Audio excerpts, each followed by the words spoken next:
right, welcome to the third review of the evening. Up this time is Which Way Up Galaxy Games. Uh, see, Which Way Up Galaxy Games is a family-friendly party game that gives unique freedom of movement by allowing you to run on walls and ceilings, orbit around planets, and fall across entire levels by maneuvering through gravity fields. Each of our 12 gravity games features their own bite-sized challenge where up to 4 players can compete. Eject your friends into space as you race across the gravity fields, score a goal with an entire moon, leap across planets to escape a black hole, capture and hold zodiacal constellations, and much more. Right, so this was given to the Galax on the Nintendo Switch to play, so over to him for the details. So yeah, this is an interesting game. It's a little bit Mario Galaxy except for 2D, but it's also a little, I don't know, it doesn't quite pull it off, I don't think, but that's just my impression. So you start off with 3 characters. There's also a multiplayer of this that I didn't have anyone to play with, so I didn't go into. There are 3 characters you can play as. You play through stages. The faster you play through the stage, contrary to what the thing at the bottom there says. The faster you get more medals. You need to get a certain number of medals to unlock the next stages, and that is why, with this character, I did not even beat I beat like the first 5 levels. I got to the 5th level, I think. Each level is a collection of like 3 or 4 puzzles. And then you need enough things to unlock the next one, and I couldn't go fast enough. And then the other 2 characters, one of them is trying to dunk balls into a goal, and the other one is trying to do golf and hit the ball into hit the stick, like the stick into a golf ball. And that was, I couldn't even beat the first levels with those, the first couple, so it was not fast. There is a plot here, but it's weird. Like, each of the characters that you're playing as and saving other people has like a thing going on, and like Spark thinks that they're unique and has a lot of admirers, but some of them are just admirers of the general kind, I think.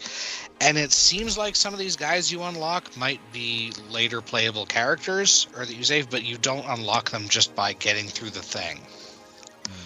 So that's why I didn't get too far. Generally, so yeah, you jump and you have very low gravity.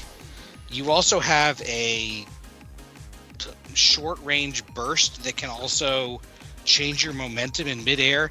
And frankly, I'm pretty sure by the end of this, I was doing it wrong, because I needed to use that in midair, because they were like, the stages I couldn't get through fast enough have like seesaw planetoids, like planetoids that when you push against them, they move and then go back. And I believe if you do that, you're supposed to like do that, but I couldn't get it fast enough to like even get 1 star thing or 1 medal on those stages.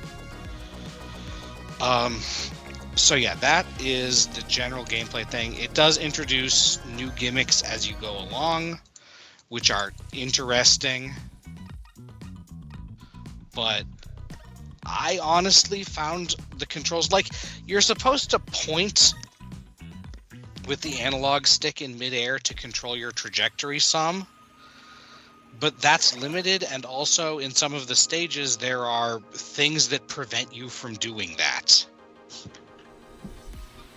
Like, there are things that will direct you directly, and you can't if you go through them one way, you go faster, and if you go through them the other way, you you can't, or you have to hit it a bunch of times, and that's not worth it.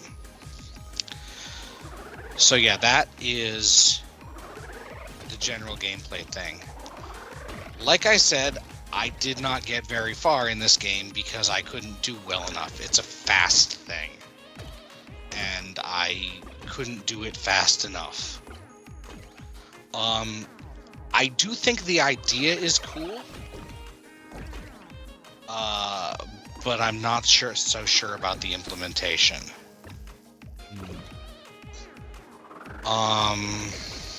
And the controls could have been a little bit more precise, and you generally only have an arrow that shows where you're aiming when you're either traveling through the air and trying to show which way you're trying to fall, or when you're aiming either your gust of air or the golf club if you're the golf club guy, which makes it a little like with the golf club guy, I had a lot of trouble trying to aim because your only things you can do are turn, which doesn't do anything except when you're charging your shot, and charge the shot, which you can't cancel. Like any amount of thing on the charge, and it'll go when you're done. And then once it's done, the aiming icon is gone. Combine that with the fact that you're trying to do trick shots, either bouncing off objects or hooking around gravity, and I found that almost impossible. Like, I was able to do a few of them, but then it was nuts. And then this one, at least with this one that's trying to hit the ball into the goal, at least you can move around and control yourself in this one. Although, again, I feel like you're supposed to be able to do a lot more trick shots than I was ever able to, because I was not fast at it, and that's why I couldn't unlock any more stages. But yeah, beyond that, I feel like the structure of this game is very simple. It's very kid-friendly from what it seems like to me. Yeah, it's like okay. The names also have their portraits in them and stuff. It's okay, but I don't think it's like great. And I also don't, like I said, because I didn't get very far. At least because I didn't get very far, and because it's simple, I don't really have a lot else to say.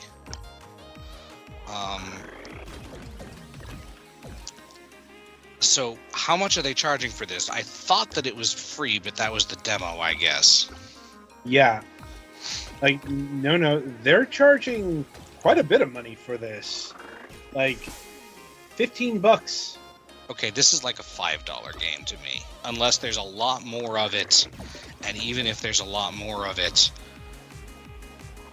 with the limitations of the amount that you can actually... I think you can skip stages, but still... Yeah, like these are those arrows that speed things up, but you can only go through them one way unless you bump against the wrong way many times. And yeah, Petty Fan is relying on the same thing that I ended up doing on this character stages, which is like literally standing on the ball and kicking it. I mean, if it ain't broke, don't fix it. Right, but I feel like that's not what they like wanted you to do, so... I mean, then they would make me be able to stand on the ball. Yeah, I don't give this game quite the Tears of the Kingdom benefit of, yes, it was intended that there would be many alternate ways of doing this. It's just possible. So yeah, I think that's probably all I got. I would not get this if it wasn't on sale, I don't think. And even then, probably just for kids. I mean, on Steam it's on sale, but that's a 10% discount. $13.09. Yeah, what do you think, Petty? You've been trying to play it. Definitely I have aged out of this. But how about the controls? Were you also finding them kind of... I didn't like them. I mean, in terms of pricing, I think they should have priced this about the same price as our first game this evening. $5. Mm. Like, this is not a $15 game. Yeah. Yeah. That's the general impression that I have. All right. Well, that'll about do it for this game. Be sure to tune in after the break as we review Trolls vs. Vikings Reborn.